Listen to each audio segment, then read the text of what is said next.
Welcome, everyone. Thank you all for joining us today for the sixth Atmosphere keynote. My name is Jason Chan, serving as the chair of this year's Atmosphere Symposium at the Faculty of Architecture, University of Manitoba. Atmosphere is our annual symposium, and it is our 14th year. This year, we have invited a set of speakers to address the subtext, Living Together Again, to reflect and question the status quo of housing practices. The five speakers before today spoke of the notion of commune, enacting the edges of bubbles, localizing the build, the idea of ambiguity, and co-housing. The recordings of these lectures will be available soon on our faculty's YouTube channel. Today and tomorrow, we'll continue through the keynote to reflect on the idea of living together in our present and post-pandemic worlds. As we begin today's program, we would like to acknowledge that the University of Manitoba campuses are located on the original lands of Anishinaabe, Cree, Oji-Cree, Dakota, and Dene peoples.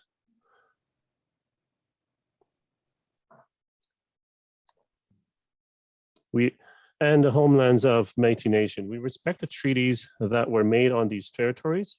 We acknowledge the harms and mistakes of the past, and we dedicate ourselves to move forward in partnership with Indigenous communities in a spirit of reconciliation and collaboration. Now, I would like to turn it over to Dietmar Straub, a faculty member at the Department of Landscape Architecture, who will introduce the speaker today and also moderate the discussion after the lecture. Dietmar. So thank you very much, Jay. And as always, special thanks to Brandy and Michaela for your great work. And again, to make this happen, without you, we would be lost. Thanks to our speaker today for accepting the invitation, Tilman Latz. Tilman studied landscape architecture, and he practiced both. From 1997 to 2001, he worked as a project manager for Jourda Architects in Paris. Since 2011, after 10 years of partnership with Anneliese and Peter Latz, Tilman has been running the practice Latz and Partner, and since 2016, he runs the practice together with his wife, Iris Dubber. The practice is internationally renowned for its sensitive and sustainable designs for urban living spaces, which have received countless awards and are published in numerous books, magazines, and journals. Despite the many challenges in everyday professional practice, Tilman has been connected with academia and teaching. He was a guest lecturer at the University of Pennsylvania in Philadelphia and a guest professor at the University of Kassel. He has recently been appointed as a professor of planning and design in landscape architecture at the University of Applied Science in Freising-Weinstefan. Lest we forget, a special request. Tilman agreed to also speak about a project that deals with the dark chapter of Germany's past. I hope that the presentation of this project may invite an open discussion on how to deal with the dark history and how, on a midterm basis, peace, reconciliation, and the culture of remembrance can take place through design, right where the unhuman happened. Welcome, Tilman Latz. Yeah, thank you, Dietmar. Thanks very much for this invitation. Thanks for the warm introduction. I will immediately excuse myself because you have announced that extra in a way which I might not be able to fulfill. I kept it short because I wanted to specifically touch on your main subject, living together.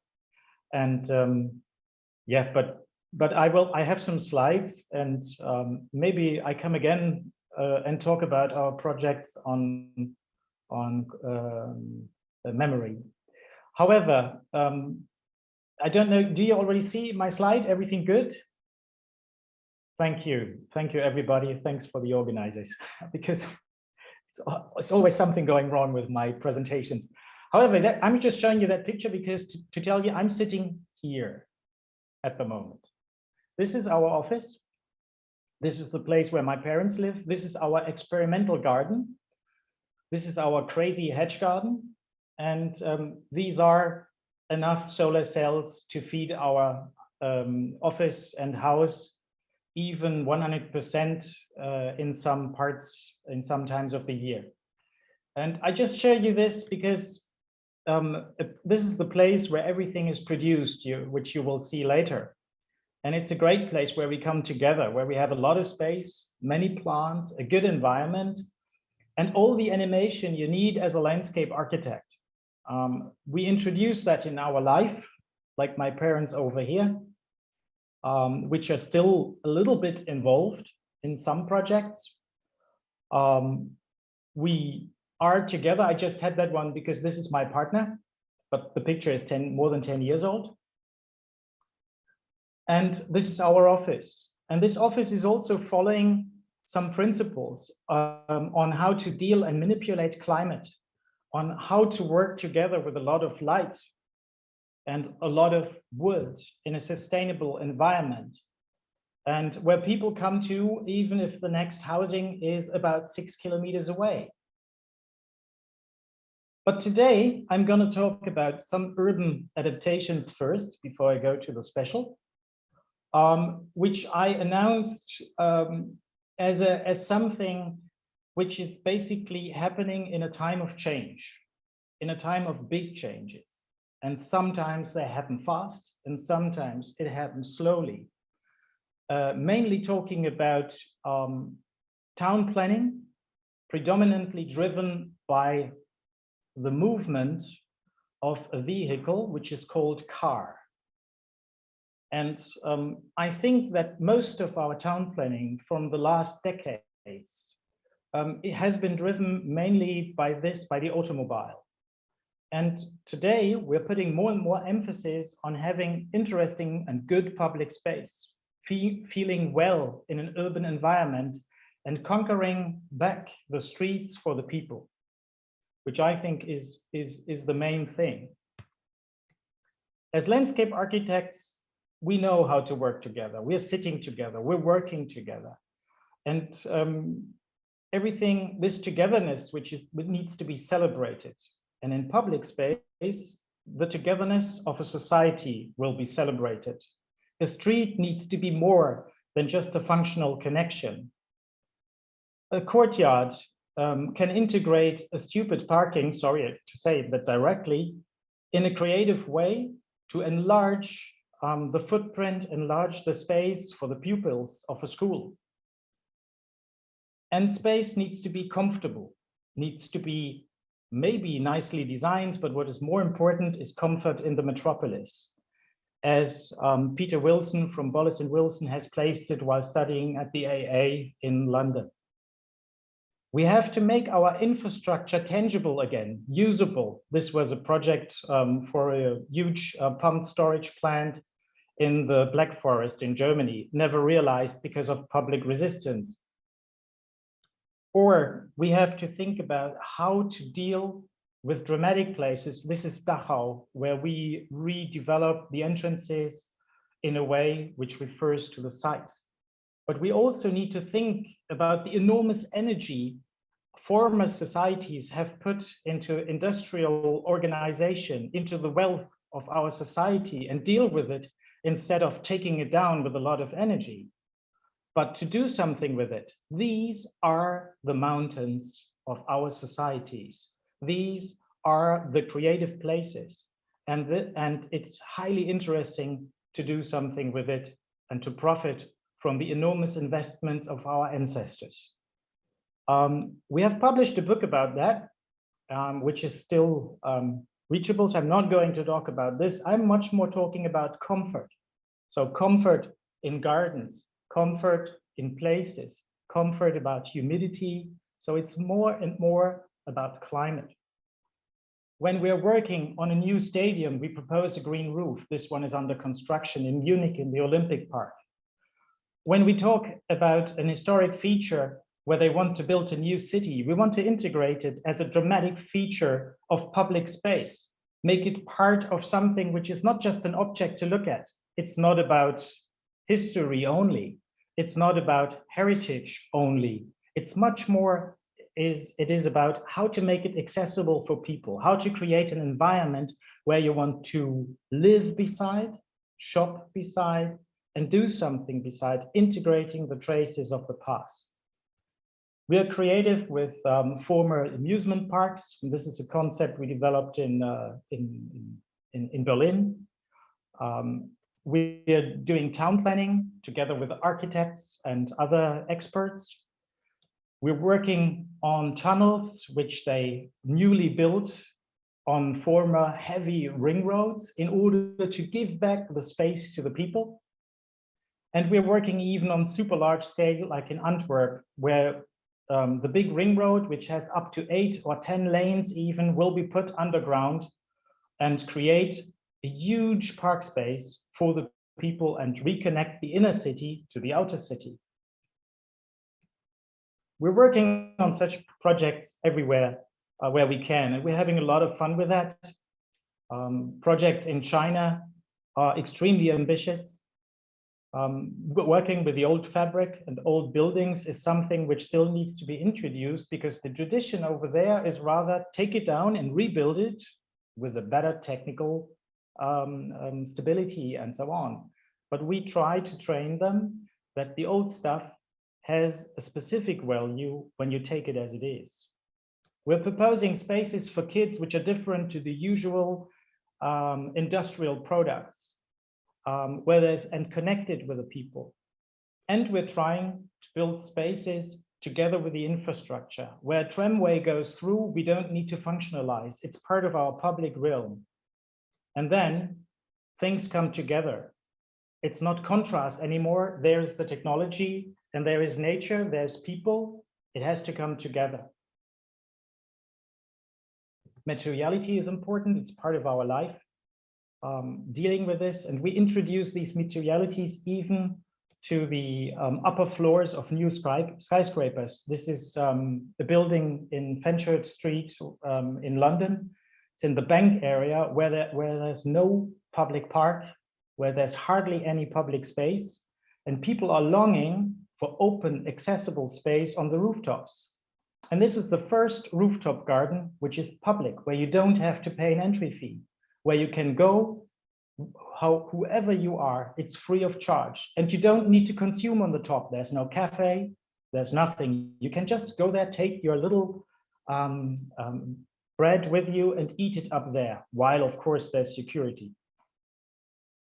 It's a funny thing that the societies are just now learning that public space is of extreme importance for the well-being of people in the city. Yes, for the future of the cities, for their success. I think in the future, we have to completely rethink the paradigms of city planning. It's already happening. It's not new, but these are some first examples. We're working on waste compounds, on waste tips as well, because we have to rethink also how to deal with these places. Shall we cover them? Shall we make them invisible? Or can we do something with it and keep its story and tell people that even a dump can be a fascinating place? The first change I did, and was a project we won about 15 years ago in Brussels. It's the biggest public square of the city. And we followed a principle which I called a social design. Social design has several reasons. Social designs, because usually we tend to give we say in Germany, jedem Tierchen sein Pläsierchen. The translation would be to each little animal its own little playground. And we want to transform this notion of fragmentation into spaces for communication, following possibly Richard Sennett or other philosophers about public space, a place of encounter, but also dispute, that it comes together, that we are confronted with each other. This is extremely important, even more in these times where everything becomes more digitalized, where we do not meet again anymore in person, where we just see sometimes manipulated pics and other elements which are not reality. Reality, it's us. We need to come together. Flagey is in the middle of the city, and it's right at the brink, I would say, from a more Flemish area where people speak Dutch, and it's a bit poor, and a more French area where they say the Eurocrats are living. So there's a big divide. And this square was exactly in the middle of that. And we had two fractions fighting for different aesthetics. When we came, the square was still a kind of roundabout. When many lanes of cars and public transport went around, you had sometimes a kind of market over there, but there wasn't much happening. The place was empty. It was functionalized. This is an old picture when everything was constructed. And the main dominating feature, of course, was the little metal box. Very interesting because that's what people loved. That's what cities were made for, I would even say. Now everything is changing. The city planned and was already constructing a huge underground parking plus a huge storage for thousands of cubic meters of stormwater. So the parking is only one level, and that underneath was just for rainwater, because you have no place in a city where to put it. A city which is extremely dense. There are no big spaces where you could put a kind of big basin or whatever, no green spaces except some park which you could destroy. So we proposed, again, a large open square, large only for people, no cars, nothing, and a nice material on its surface, a material which we developed from the city, the main material from the city, which brings together the identity. And finally, also an approach about a huge bench, which was basically leaning on the area where you could enjoy the sun and you can sit around, a huge area which is there for everybody, with a big playground, which was mainly formed by some fountains. Green stuff was introduced from the nearby park, just as some trees which flowed through, because we didn't want to disturb the view on the dramatic buildings around. So the parks come into the square, and the northern artists square comes in from the south. The trees have a hard time in such a city, but they grow. And we wanted to put on the spot the water, really collect it and do something special with it. We had some speculation about how to organize the traffic within the square and proposed to put the traffic only on two sides of the square. But despite thousands of calculations, the city refused. The car lobby was too strong, and we kept the roundabout, but could reduce it to one lane. That was a big success. We had a lot of public consultation, where we had many fights between the Francophile, the French-speaking, and the Flemish-speaking people, the Dutch-speaking people. Not easy, but we managed. Oh, this wasn't, I didn't want to show this. I don't know what's happening here. That was the final result then, the roundabout with one lane. And that was the final design result. I'm jumping a bit. Basically, the open square received that one lane which goes all around. So suddenly the traffic was calmed down. We installed a huge, more transparent roof for the tramway and created that big open square in the middle for the people. The bench was basically there to stop balls from running onto the street, you could say. Everything needed to be transparent, that they can still see the architecture and have it as main focus, but it's not covering the architecture. The square is really huge, and I want to talk about our main element, the bench, which goes all around. The bench is like a kind of worm which frames the area and focuses on the center. So the people are leaning with their back to the streets, but they are not covering it. The benches are sometimes quite low and sometimes higher, so that you're sheltered, that you feel comfortable in that space. And everybody is meeting here. The blacks meet the whites, the yellows, the French meet the Dutch, and so on. Everybody is meeting. We don't give them a chance to fragment. We put them together. And that was the hardest fight because the French-speaking people wanted to have the old benches of 19th century back on the square. And we refused. We said, we don't want isolation. We put you together. You have to talk to each other. And that was really great. It's interesting to see how people fragment. This is more, I'm sorry to say that, this is more the family position, you know, where you have a good overview onto your kids and what's happening on the square.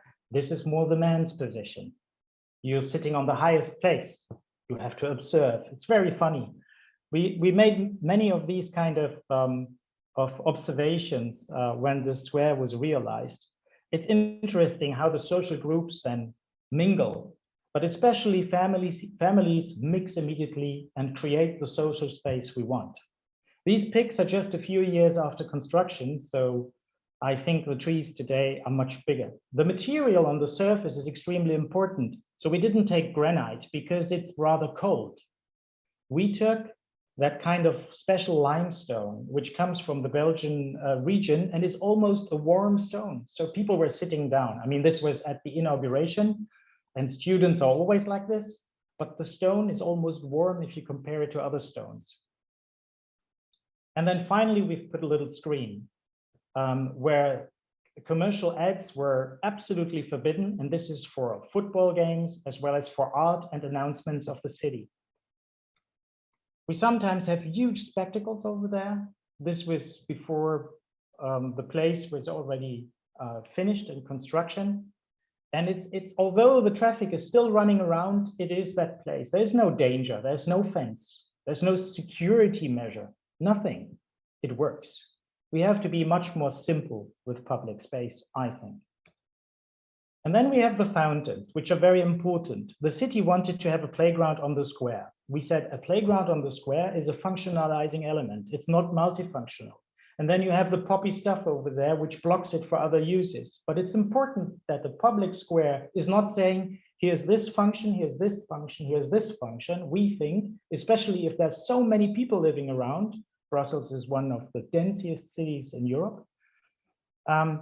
It is important to have a signal to the people. This is your space. It's there for everybody, for every function. And you can change the function if you want to. It's no function, except the car, of course. We couldn't change that. Sometimes the fountains are very high and kids have a lot of fun. But they are not running permanently. People are playing frisbee. People are learning, kids are learning how to drive a bicycle. It's their park, it's their square, it's their playground, it's their meeting place, it's everything, but it is a square. All people are coming together. I already said that. People are strolling around with a dog. They have fun. They are just there. And the elements we're putting here, the furniture, had to be transparent so that it doesn't spoil. No big architecture. No big blob, no big wow, just open space.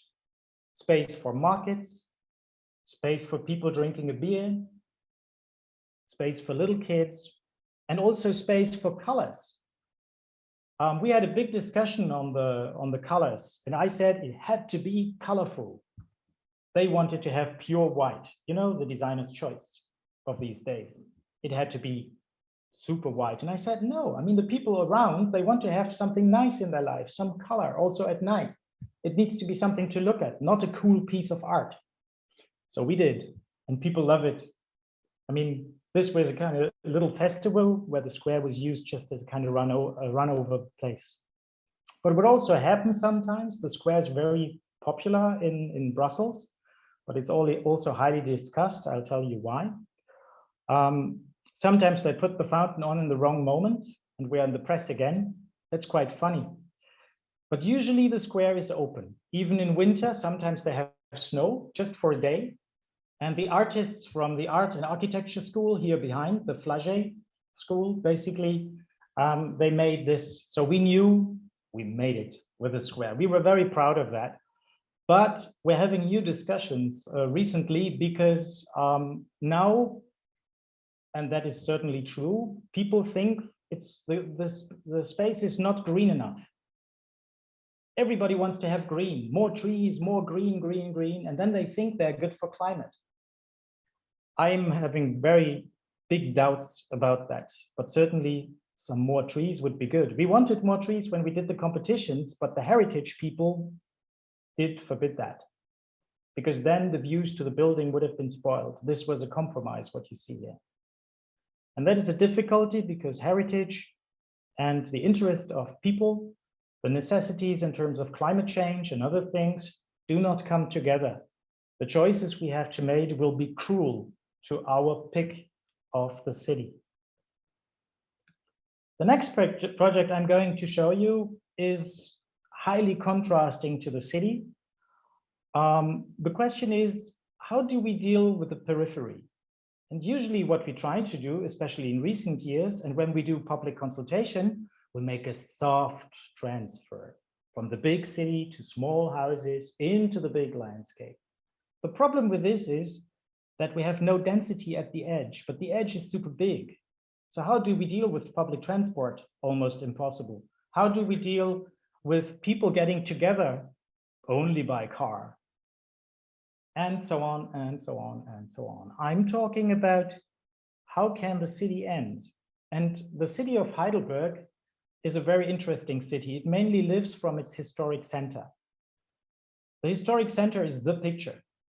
The whole attention of all the people living in that city is only focusing on that spot, which is not even 10% of it. Because what is much more important is that it's also a very successful city in terms of science. It has one of the biggest universities in Germany.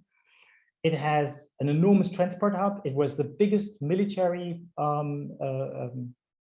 area for the US forces and still is to a certain extent. So it's a big city, but nobody sees that. The tourists only come here.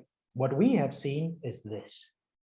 And the city wanted to build a new quarter in that what was as big, it's over here, the quarter is already built to some extent, it was as big as the historic city center over here. Bigger even.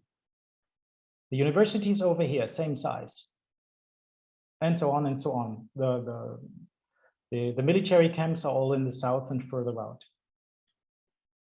It was a one competition, not by us, but by Trojan, very well-known town planners of the 90s and 10th years, and still very respected in juries.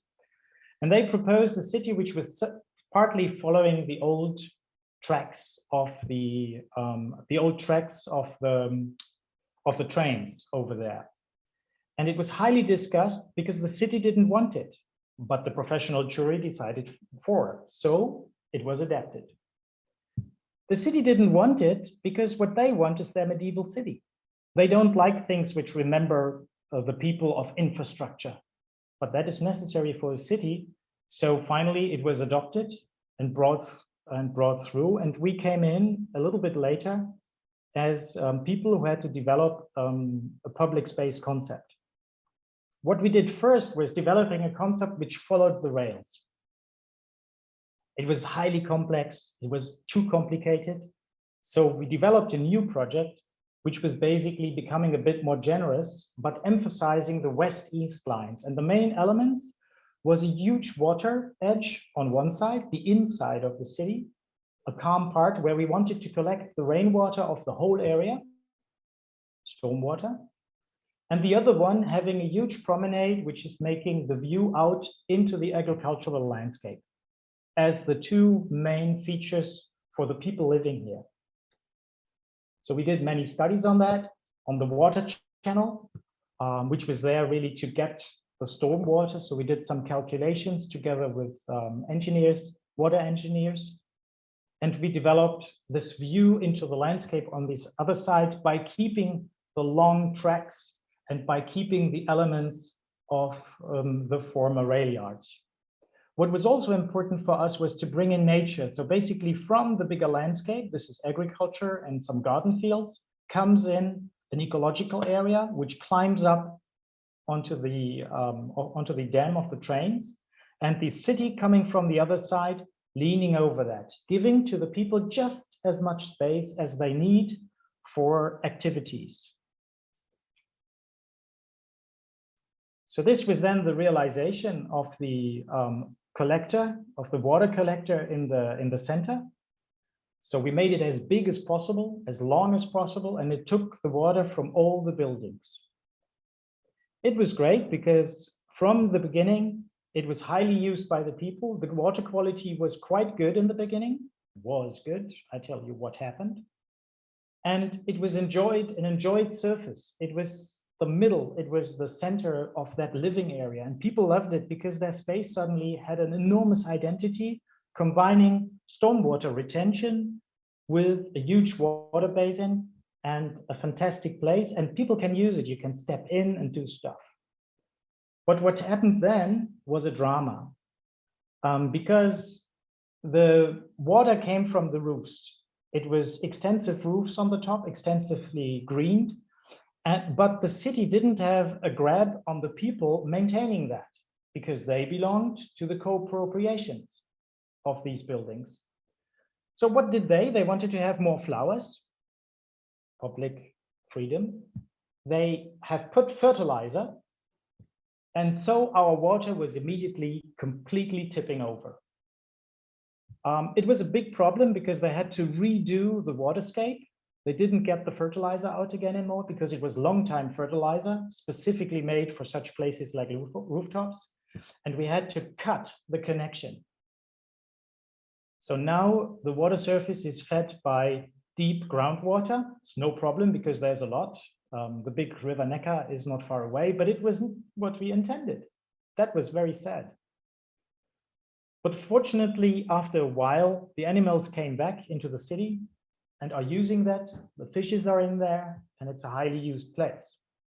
But nevertheless, we derived a lesson from that. That lesson was, hey guys, you need to teach the people if you want to have an ecologically developed neighborhood. You need to teach everybody. You need to be consequent. The city needs to take over responsibility, and that's where the problems start. It's not because the city doesn't want to do it. It's because the city is an abstract organization on one side, the people living here is permanently changing. How can you control this? That's a good question. However, I'm going to talk about the other side as well. That was the realized area, the promenade from where you were looking into the large agricultural landscape. Unfortunately, I didn't take a picture of that. However, what we tried to do is to bring the people living here directly together with the public space over here. And that has two reasons. One thing which is important is communication, that people who live beside a green space can see it, can overlook it, can appropriate that space for themselves and secure social control of such spaces. This is extremely important. The second reason for us was simply we need to gain space. The big clients first asked, hey, you need to have distance to the houses. I want to sell these spaces. It's much better if they are calm. You know, they make sound, it's loud, etc. And there are kids crying and so on and so on and so on. I don't want that. I want a green buffer. But when you do that, the park is already minimized by 20, 30, 40%. So we said, no, we want exactly the opposite. And we're fortunately supported by the city authorities and created that kind of rammed concrete wall. So it's without iron and anything. It's a rammed concrete wall where the people are having their meals and sitting out on the terraces, on the green terraces, overlooking the space in front. It wasn't realized exactly as we wanted it because we wanted to green that wall also, but that wasn't done.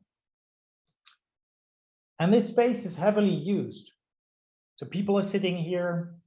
There's a major bike track going through. There's places, many playgrounds beside. So it's quite heavily used. You see it already by the worn out waterbound gravel surfaces here. People are using it of all ages, which for us was the most important. But of course, this place becomes too hot. I'm getting to that point in a second. I'm not only talking about the good stuff, you know, it's important also to talk about the things where we still have to improve. But people love it. The people living there, they love being beside the park. There is people who like contact. Amazing, isn't it? You don't need a green buffer and distance. You need to come together directly. And we have put some amenities here so that people can come together. It's all about comfort, and they want some flowers, etc. And we develop these elements, and that's where the access from the new Bahnstadt, from this area, basically are coming onto that that area. And then you see the step down into the eco area. And please don't be surprised. Eco areas are the most diverse when are the most brutal to the eye. It's really hard. I mean, you see that on the right, they want the gravel, etc. That's where the red list species are. But just by this element, you clearly divide it. You make it visible where the highly used areas, where the kids play football, etc., and the eco area come together. And I think this is important. Places which are highly used, especially in big cities, need to be designed in a way that thousands of people can use it, and that you're not permanently charged for maintenance. You need to do something simple. That's my conviction. We integrated these playgrounds every 200 meters, and the wall goes through. There is also some old buildings from the former rail yards just integrated for youth club or other stuff. And these playgrounds work quite well. They follow the theme of the former trains. Yeah, that's design, you know. That's not so important, but it's nice. And that's, and people seem to like it. These are my kids. This is 10 years ago. They loved it too, fortunately. Playing inside, so we're quite open with these kinds of systems. Not everything needs to be 100% super secure. So you're much more free with the design of playgrounds. However, quickly showing some final pics about how popular it is. I mean, this pic is not taken and we were waiting for hours to get it. It's really one of the major bike tracks in Heidelberg, which will also connect to the university. And here in the front, you have this eco area, which is equally nice, and it's open. And now you see the problem. This place becomes very hot in summer. And it is the result of a discussion with investors and the city being too neutral, because the investors insisted on not having too many trees, because then they cannot sell the apartments to a high price. Because what you want to have is the big view into the landscape. Well, it turned out that they were very wrong, but now nobody wants to put the money anymore to plant more trees. It is horrible. We wanted to have more trees. We couldn't. Now the people living there ask for more trees because it's getting too hot. It's funny. Life is crazy. However, I'm just showing some pics from the eco area, which has become also quite popular as a place to go for people, especially people from city who don't know much about nature, except from books and some cliches they see on television. So they come here to really look at lizards and all these kind of animals, which are so interesting, plants from such areas, pioneer plants specifically, and also enjoy walking on the lower level where you don't see that park anymore, just the tops of the building. So we are quite happy about this. And it's showing the completely different notions of design which come up in such an area, because it's a winemaking area also. So we have put some dry walls, but this is also, this is design. This is not the principle of town planning. But it's important to bring together the interests of people with the design of such places, not in a way which fulfills every cliche, you know, flowers and flowers and flowers, and bring all these kind of tiny nitty gritty mini stuff, but to be big, because then people like it. I think that's important, because it's also more sustainable. I show you a final place in Holland. It's a competition we could decide for us. After we made the Place Flagey, they invited us, and we proposed something we've never done before. We did exactly the opposite from Flagey, because the question is, you know, what is happening in such spaces? When you're not in the center town, a square is always something which is in the middle of many, many different things. There's a shopping center, there's maybe a little administration building, there is whatever, everything coming together. When we came here, this is Emmen, typical. You have a medieval city center over here, and all the rest has come after Second World War, most of it. And here you have the usual horrible shopping center. Sorry to be that direct, but it's a horrible shopping center. You can really imagine the worst.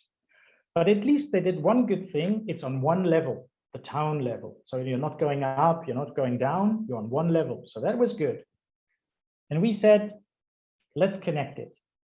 On the other side, you had a little zoo over here, which they wanted to extend and make it an edutainment zoo. So entertainment and education, a smaller school, less animals, but much bigger because you have more space for the animals. They had a theater they wanted to build here. And they have a lot of housing around, plus the town hall, which is covering the main road. They decided to put this wonderful road, you see the shopping center behind, underground to reconnect the landscape, the zoo with the city and create a public space over there. While the construction started, we decided the competition for us, which was basically saying, hey guys, we need to have a little bit of everything. We need to have a little bit of a shopping center, a little bit of the town hall, a little bit of the zoo, a little bit of the open landscape, and a little bit of the housing. And we mix it all together in one square. That was the answer to a highly complex brief where we said, oh my God, how can we get that together? Our decision was, and this is the situation from today, this is the zoo, huge, with just a few animals. And this is our square, which is on top or above this kind of road. We decided to make many squares in one. So what you see here is our functional idea on how to develop, how to cut various spaces into that big one, which was once a parking. And give each area a little bit of different tune. How can you divide these places? With a big connector. So we proposed a design which has put a big connector into the middle, creating 1, 2, 3, 4, 5 different areas. And that was at the same time a connector, a big connector. So in the perspective of the competition, it changed a little bit afterwards. This connector was a huge bench. It was a scenery. It was a kind of object which just said, I'm sitting here, you can ignore me, but you can also live with me. But many things can happen on that square at the same time. And fortunately, we could realize it like that. So you see this connector and this divider, it's a huge bench made with granite edges so that no car drives against it. And big open wooden square so that people can play on it, lean on it, do whatever they want. And it did work, fortunately, because it was an experiment. We were anticipating the diversity of the different societal groups in that area.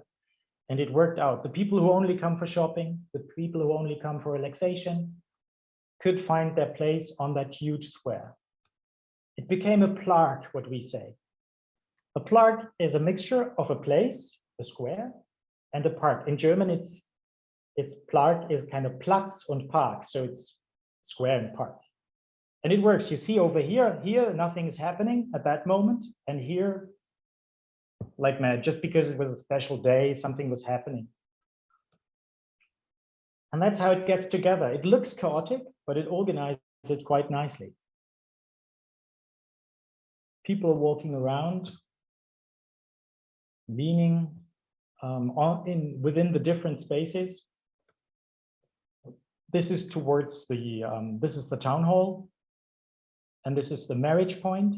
It was very important to get the trolley from the marriage into that area over the square. This is the place where people love to sit because kids are playing in the water. The water is completely accessible. The playground on another island. No bike tracks. This was the biggest discussion, not to get any bike tracks, no functionalized traffic systems onto the square, very important. And so it comes together. different elements. Some you might have already seen, creating all these different places in one. And just show these pictures. You know, I enjoy it so much when I'm there because it's always crowded, even when it rains, because in Holland they are used to rain. It's the same object like on Flagey. So the bigger squares, which are more representatives, are playgrounds at the same time. We integrated something you usually don't see and makes a lot of noise. And when there's a big festival, the whole area is used. And it's very, yeah, it's funny. And it also looks nice at night. We had a crazy artist, a German artist who did this. It was not selected by us. And many things are happening. I mean, there's no person on it. This is the photo for the architects, but usually there's quite something going on and it's quite nice. The housing project over here in this quarter in the south is still missing, but this one is existing and this one is existing. So all around there are people and they come here and meet here even at night. I come to the add-on, Mühldorfer Hart. I hope I still am in the time. Dietmar, you stop me when it comes too long. Yeah, it's like Mühldorfer Hart, a big break, big break. I don't need to tell you about Germany's history because the whole world suffered from that until not only 45, but reconstruction took decades. However, within this tyranny we had, the most hilarious thing was the how do you say, the political idea behind it and what it created. It created a kind of slavery society where many people after the war said, I didn't know about that, but I'm pretty sure that for most of them, that was a lie. I think that even the people living in Germany during the war knew more about it than the soldiers at the front. And this is a little town in Bavaria. It's Mühldorf with a river Inn, which is a very big river, which goes into the Danube River later on.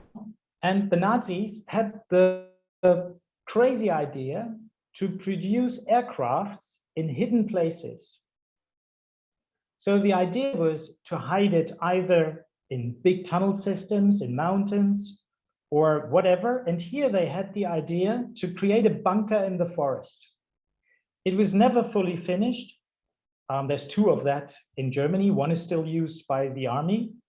But this one was basically also dynamited by the Allies already in 45.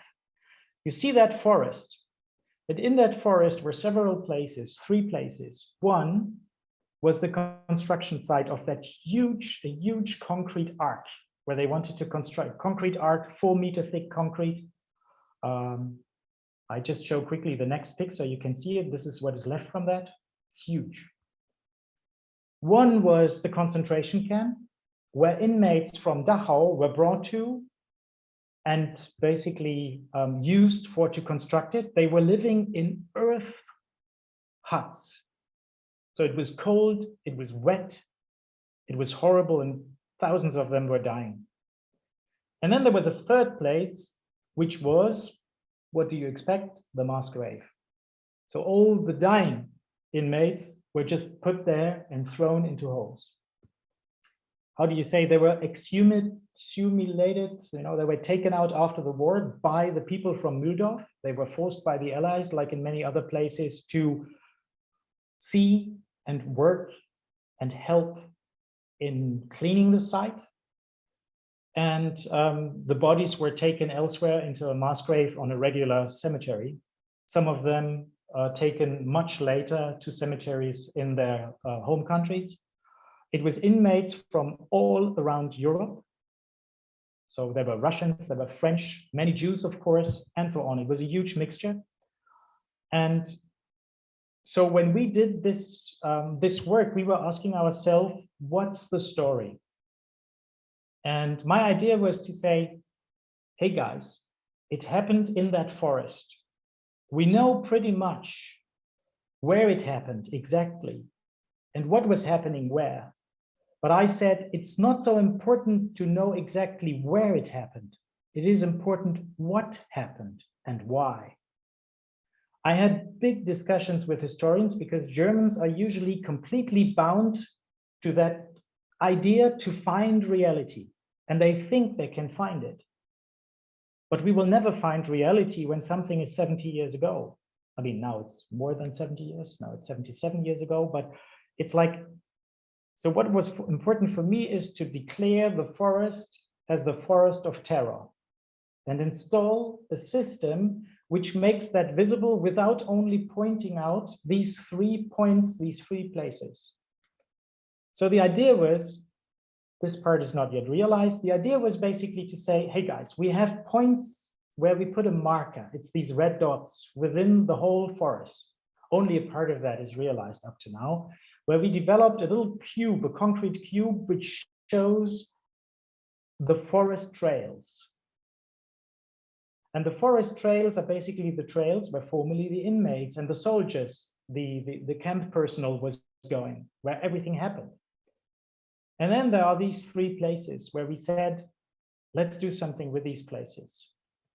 And the 2 of them are realized, the Gedenkort, this kind of commemoration place, the place where they were sleeping in these huts, and the mass grave.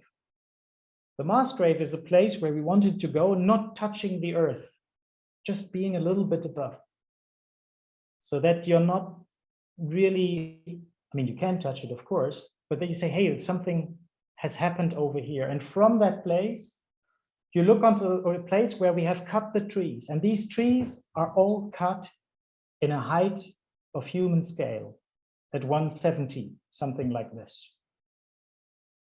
And this height was important for us to say, this is not a normal forest. This is a place where people were dying or were already dead. It's a place of death. Then we installed within that, on that walkway at the beginning, at the main arteries through the forest, some chambers, we called it, which we were constructing with the same material, like the big bunker arch was built of, concrete. So when groups come, that's how they enter. This is the real remembrance place, but not the commemoration place. So they get into these places and everything is explained. I mean, you cannot, for me, it was so breathtaking when we had the opening. There was these old inmates. There was one man coming from South America, and he was in front of me and he saw his picture on the screen over there. And yeah, I cannot talk about it. You can imagine what happened, but it's like, it was so important for these people that finally this place of horror was becoming visible, because they had come here almost every 5-6 years, something like this. That's what they told me later on, to come here, meet their old friends and inmates, and to basically remember. But it was never, it was overgrowing, it was not visible anymore. And now we didn't only make some places visible, which were still there, but we gave it a place. And that was very important. And then after that, you have that walkway where everybody can walk to the commemoration place of the mass grave. So where suddenly the forest is interrupted and you can sit down, read something, etc. This is another place where we did the same thing. This is the Appellplatz. I don't know how this is translated. You know, in the military camps, you always have that place where the soldiers salute. Yeah. And this is the place where that happened. And we didn't know what to do. It was so hard. We thought about cutting the trees, but then we said we do something much more simple. We just draw something which says this is a different place. So very shy intervention. It's not about reconstruction. It's about just marking a place sensitively and giving people the place to put the usual remembrance element. Yeah, the element I want to close with is that element which we installed within the forest. So it's basically nothing else but saying, find your place. It's the whole forest. It's the way how the Nazis were trying to hide from the Allied bombers and from the military in order to do their dirty business. I have no words for what happened over there, but not in English. But it's quite amazing that especially these stones have been connected with the site, and that the old inmates who are now in their 80s and 90s specifically pointed out these places. At least they pointed it out to me more than the old places where it really happened. It was very strange. Thank you very much.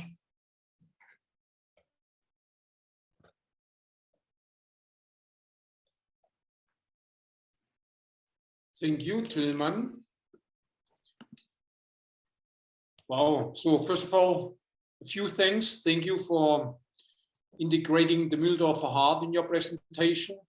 Now, we did a studio there around 2000 with students from the Technical University, so I know the place. Thank you very much for sharing or providing a taste of the richness, the richness of the outcomes from that office in that garden. You showed us at the very beginning. And thank you for the critical reflections, on your own projects, lessons learned from. I think that's great, and that's great to see. Now, our format is we invited two guests for conversation with you. Naomi Redd, brief introduction. Naomi Redd is a MLA student at the University of Manitoba. She's the co-founder of the Indigenous Design and Planning Students Association. In February 2021, IDIPSA, so the association, launched Voices of the Land, Indigenous Design and Planning from the Prairie, of which she was a co-editor. Our second guest, Susie Melo. Susie is a graduate from the Master of Landscape Architecture program from the University of Manitoba. Susie is a landscape architect at the Winnipeg office of Brooke McIlroy. She's deeply involved in the work of Brooke McIlroy's Indigenous Design Studio and has a strong interest in community engagement, cultural identity, and inclusivity in public space. So I would like to open the floor for Susie and Naomi, but that this does not mean that the audience is excluded. If there are questions, comments from the audience, please indicate your interest in the chat. I try to manage the chat room.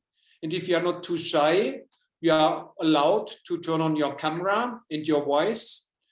If you are not afraid of a German accent, I can read your question as well. But first of all, I would like to invite Susie and Naomi to open the discussion. Who would like to go first?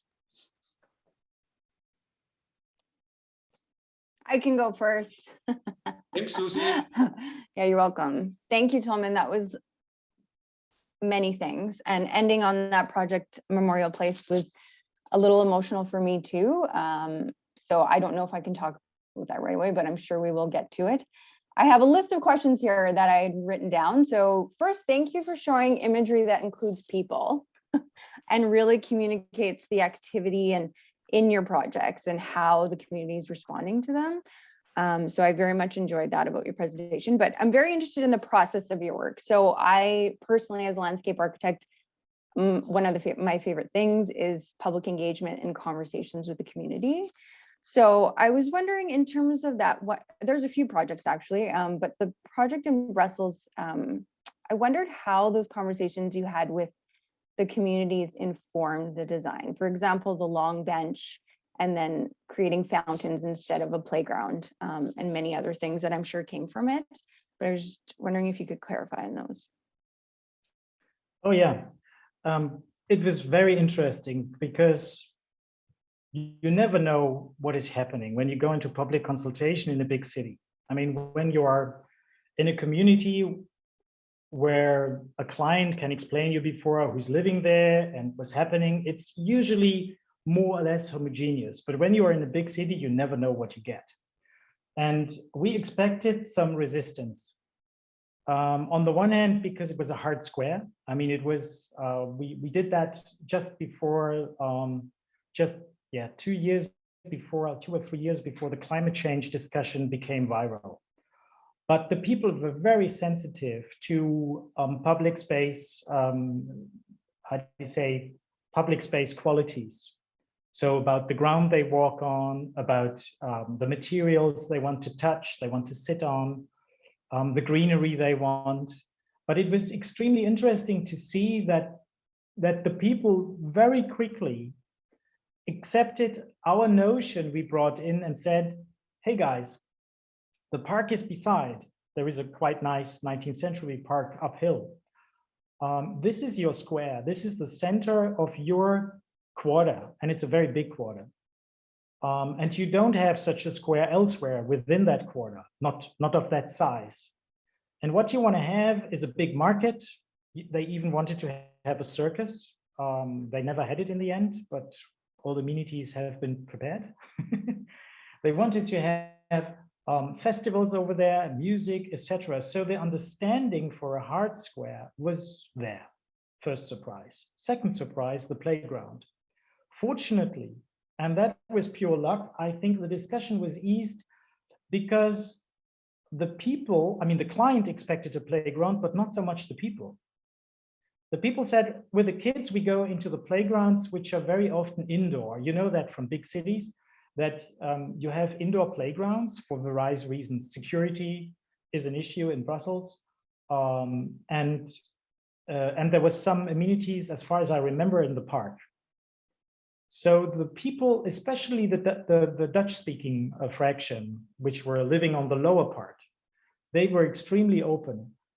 We didn't have any resistance to that. The only thing they claimed was, oh, they want to have a little bit more art pieces, and how does the entertainment really work? How do you structure the use on top, and et cetera, and we could give answers to that. And they loved the bench. We were fascinated about it. It was possibly a little bit luck. Yeah, because this can change. With the discussions we had was really with the French-speaking part, because they were more conservative. They wanted to go back to the 19th century, yeah? And you remember there was that king who made Belgium very rich with pure colonialism. Congo story, I don't need to say more about that, horrible story. And Belgium was in these days when that area was created super rich. So around the area, you have also rich buildings. So the pressure of this kind of wealthy people is quite high on the area. And the discussion were really fierce because they were just insisting on such simple things like having the bench. And fortunately there, the minister for building, etc., he was very present. He supported us. He was part of the discussion sometimes. He came in. It's not the minister of Belgium. It's every region has its minister for everything. But he was very good and clever, and he supported us in a way that this discussion didn't continue too much. It would have changed also the design dramatically. And that was a no-go, because once something is decided with the jury and the majority of the people is pro, you cannot just, kick everything and change everything. Fortunately, that was good. That was good. Public consultation was intense. They had a tramway there, which was permanently open day and night. We had to be there several times. We had a design partner in Brussels who was there much more, even at night, for special events. We had consultation with delegates from the population in the public administration. That was a bit more tricky because these people know what they're talking about, but it was good. And we had only supporters from the university beside, who wanted to have a big square for activities. Yeah, but public space is always also a little bit of luck. You cannot predict what is good for people. You need to talk to them. Right. So then I know for myself, I would want to just spend days and months in a public space that we've designed to see how successful it is, to basically spy on how people are using it. So in your office, how do you measure the success of a project? Like in terms of that long bench, of course, you can't sit there for a month and watch how people are using Sure. it. But Well, how do you measure? I mean, I'm always openly talking about what doesn't work. Because I want to reflect, and not because I want to become better, but I want to learn, and I want to help people learning about things. And we're so full of cliches that measuring success, yeah, you can manipulate a lot, but measuring success is these kind of pictures we get, like the snow picture from Flagey, then people respect that square. They like it as it is. It doesn't mean it's perfect, but they like it. They can do what they want. No space is ever perfect, yeah. And I think that measuring success has also a lot to do with what you hear about a square. We sometimes just go into the press and see how the press is discussing various things. And I told you about the fact that they want to green the space now stronger. They want to put more trees and whatever. And what I understand, yeah. I mean, public space also needs to be able, to a certain extent at least, to adapt. Although it depends. I would never adapt the Piazza del Campo in Siena. Never, ever. Although it would need some trees, definitely. But never would I adapt it. Also because the hundreds of years of usage, successful usage, show that this concept is great in the place, and we shouldn't change it, because then everything changes. I'm very much against the greening of historic squares, for example. I'm very much against, now bringing a new fashion over everything, although I think reactions to climate change are not a fashion, but we need to be very sensitive with existing cityscapes, very sensitive with something which might have happened years ago, but is still valid. And so when we look at these signs and we look into the press over the years, what's happening, and we always look in how they respect things, how they repair things, if they love it or not, you see it immediately. And that is, for me, success. What's happening in a few days when there's a demonstration or when people vandalize stuff, that has nothing to do with success. That's just temporary. I have a lot of technical questions for you, so I'm going to pass it on to Naomi.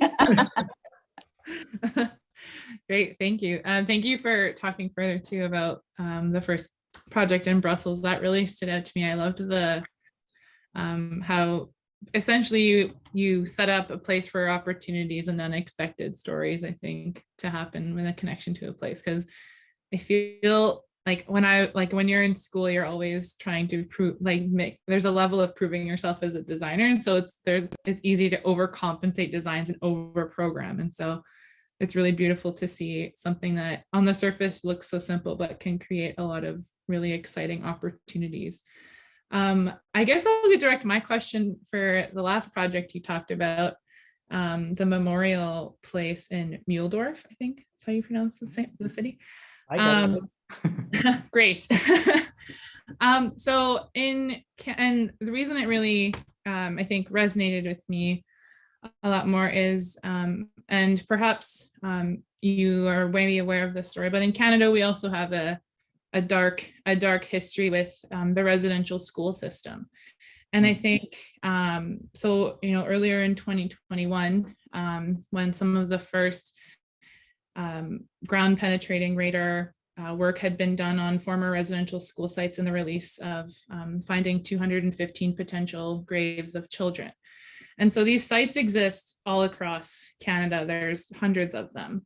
And so a lot of the Indigenous population is now undergoing these same studies. And I think unfortunately, the number is continuing to grow on how many graves that we find. And so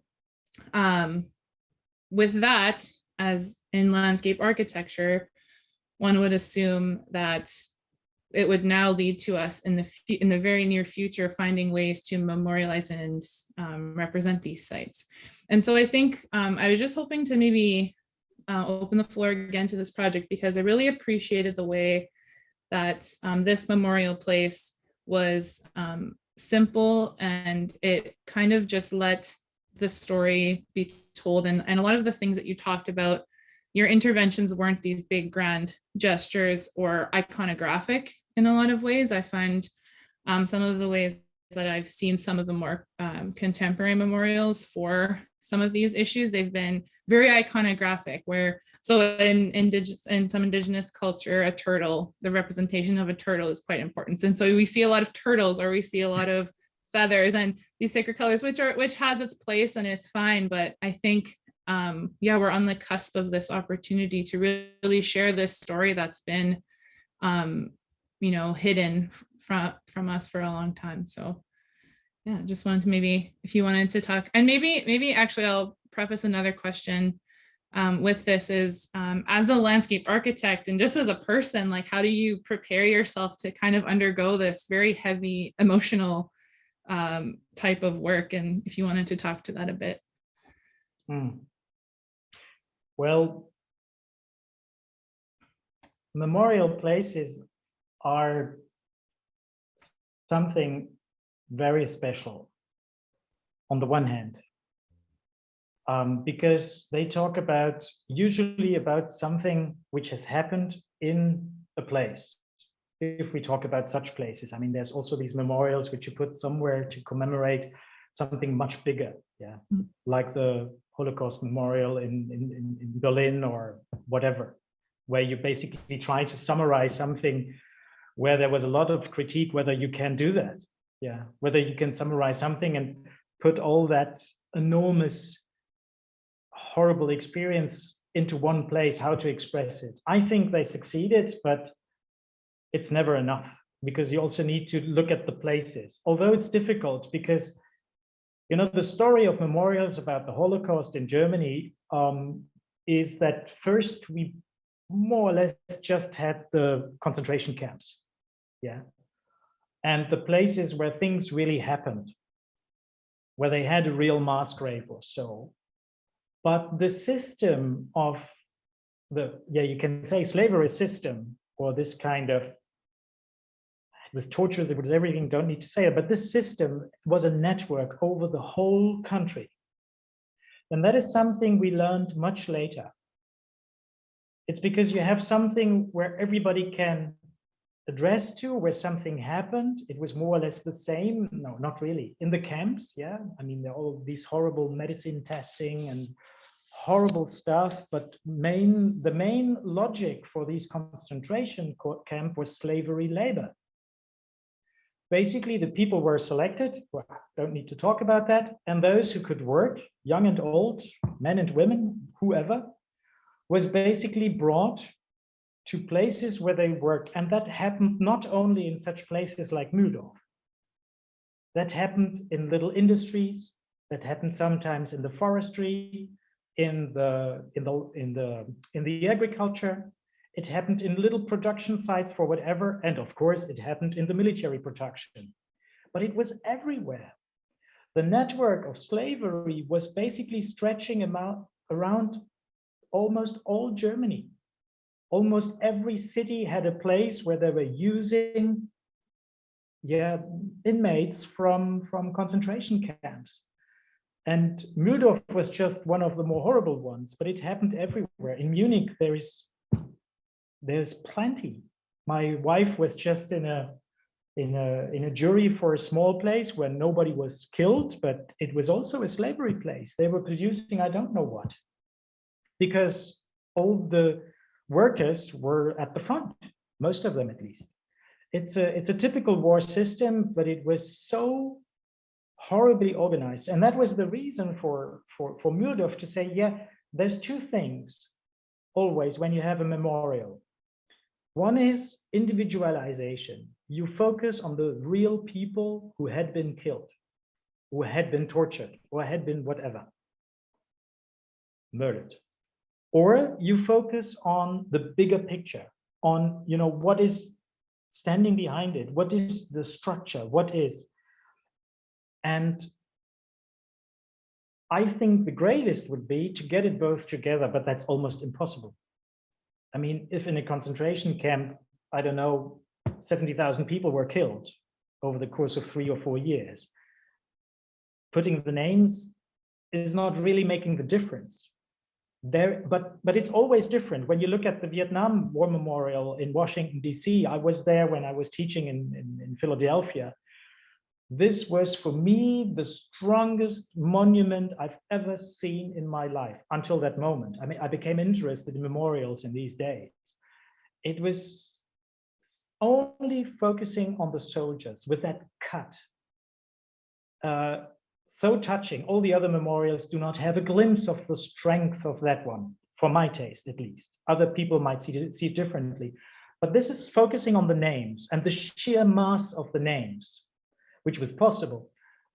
I wanted to focus on a system in Mühldorf and at the same time show the people with these commemoration, these chambers basically, where you had to go through and how it really looked like. And it's an act, it's a balance, you know, you need to make. And every time you find a place where you want to commemorate something, whether it's something like this, mass murder or whatever, whether it's a terrorist attack or whether it's a natural disaster, it's a different moment and you need to think about it. I don't think you can take such a place as an example for any other, but you can learn from it possibly, like you can learn from Dachau or all the other camps. Yeah. I don't know if that answers your questions. It's so difficult, you know. It is. And I think, and basically what you said at the end too, each site will have its own response to that. And I think it's just being aware of these different types of responses that have worked and maybe creating something new for each space, right? So absolutely. Thank you for that. Yeah, it makes a big difference whether you are in a forest and you make something visible in a forest. That's why we went vertical. Usually I try to rather be calm.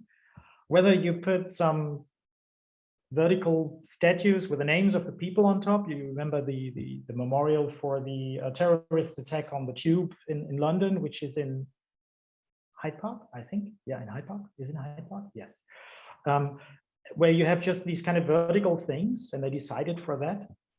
I was a bit critical, but when you talk about a phenomena which is closely linked to religion and the Middle East, you cannot show it like in Mühldorfer Hart, where the things are clear and where at least the big majority of society agrees on something.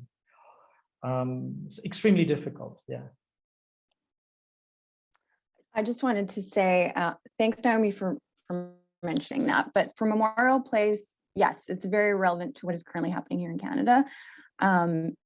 Just in the news this week, they actually found 54 more grave sites in Saskatchewan. And what I found really emotional about listening to the chief of the Kisikus First Nation speak about it was that he said, we've used the land and we walk on it. We use this land as common areas, never realizing that there were graves. So they drive, walk, and use the space and feel almost like they were disrespecting something that wasn't there to their knowledge. So when I look at Memorial Place, from what, even just seeing it on your website, I get emotional just even seeing the pictures. I can't imagine being submersed in the space. So using the land to tell the story is a powerful way to communicate history, and it makes it more tangible and visible to remember for people that are within that space. So yeah, that project, thank you for bringing that as a little part of the end, but it's very relevant to what's happening here. And I think it has all of us who are in this presentation thinking about how we can educate and inform people about what has happened and the reality of our Canada's history. Yeah. So I'm just saying thank you for that. I mean, it's so many people are working on this kind of field. My father started it a little bit more than 20 years ago, where he was asked to consult on the Dachau concentration camp in Munich, or near Munich. It's in Dachau, and to find a sensitive way. And it's interesting that sometimes the innocence of landscape, can be maintained, while at the same time expressing something which becomes visible. It is so tough because when you just said you're walking on it, and nobody knows it. it was interesting. I was invited to a competition, which then was hijacked by the mafia. It was a bit strange in St. Petersburg, in a Jewish cemetery in the south of the city, which was sometimes submerged in water. It was very strange. And the people wanted a memorial and restructure the cemetery. They wanted everything. Never happened, but they showed me the place in the center. It was a field of grass, only grass. There was nothing. And it is something very typical that the dead of a war, you either see them immediately. I mean, just think of all the military cemeteries we have, specifically here in Europe, all these white crosses. It's shocking. However, the civil deaths are never seen. And it's so hard possibly for the people that they don't want to see it, that they want to forget it, that over decades they are not, although they know they are under that piece of grass, they don't want to talk about it because it's so hard. And they showed me, it was a little piece of grass which had about, maybe 30 by 30 meters. And it was a mass grave of the Jewish community from the war. St. Petersburg was blocked by the Nazis, by the Wehrmacht, and the people were mainly dying of hunger. And they brought the people to that cemetery where they still had access, because the surrounding military forces of the Germans were in quite a distance to the city, and buried them. They told me it was about 30,000 people. Can you imagine that? It was 30 by 30 meters. And I was saying, how is that possible? Yeah, you must know. I mean, we were digging into the water and we just throw them in because we wanted to have the people in our cemetery, but there was no place. There was no space for so many people. And they told me that during the Soviet time, and it was not because of the Soviets, they have huge memorial places. But nobody of the community who survived, it's also important, wanted to touch on that. They have all the tombs around, which are still visible, like in a normal Jewish cemetery, but they didn't touch on that. They couldn't. And then finally, they found the guts to talk about it and make this competition, which never really brought something. But I was touched by that enormous logic. So I can understand the situation. You're walking on grass somewhere in Canada. I mean, I heard about similar things in Australia, and nobody talks about it. And suddenly somebody comes and, yeah, you remember? That's where my family, blah, blah. And suddenly something cracks up. And I think just now, so many decades later, we are able to talk about this enormous weight on our shoulders. And although we are not the people who really survived that era, these horrible times, maybe we are now able, with the distance, our age, and the different generation, to talk about it. It's really tough. I mean, it's, yeah, okay, I'm talking far too much about it. It's horrible, but I think it's important we do it. Yeah, no, and that's exactly it. Is you create, it's amazing how you can create public space that then allows people to share their stories just by having that space. So that's what we need to do in Canada, and that will be in the future. Look, that was a bit what I thought will happen, you know, when we start this discussion. I think maybe that could be a topic for a next symposium. It's very important. And I think the difference, what, you know, here in Canada, for instance, when we did that project in the Mühldorfer Hart with the students, there was still a chance to invite Max Mannheimer. I think, fantastic, yeah. I think he passed away 2 years ago. So what I want to say, just before the opening, there are not many people around anymore. You know, he was a survivor of the concentration camp in Dachau. And he was so great, you know, because he dedicated his life to tour around schools and university to make sure that something like this will never happen. And the reaction in the classroom, you know, young students, was exactly what we had here. Everybody was so touched, almost sad, you know, and the faces were showing a bad mood.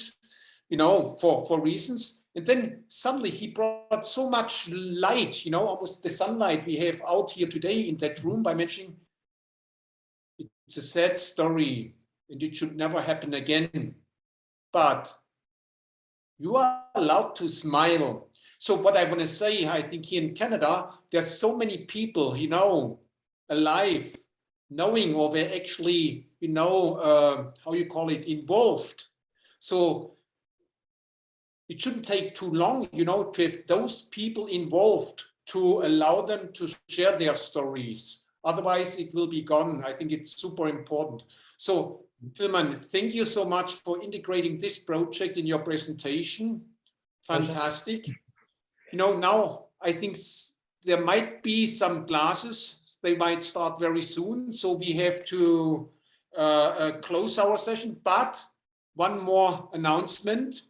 We will have one more presentation. So the number 7 today, you were number 6, Tilman. So wait a second, I have a note here. So on Friday, tomorrow at noon, again a presentation, architect Pat Hansen. Her firm, GH3, is known for its stubbornly minimalist aesthetic and innovative public spaces. That was a quote.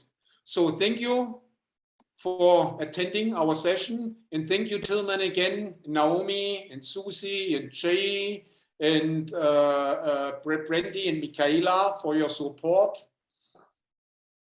Thank you, Dietmar. Again. My side Take too. care. Thank you, Tima. Thank you. Naomi, Susie. That's great. Thank you, Jay. Thank you. Wonderful. Everybody. Yeah, Really powerful. Thank it you. was a pleasure to talk to you. Have a good day. You too. I will have dinner now. Bye. Have a good evening. Bye, Remember, next everyone. year we'll get you back here. Bye-bye.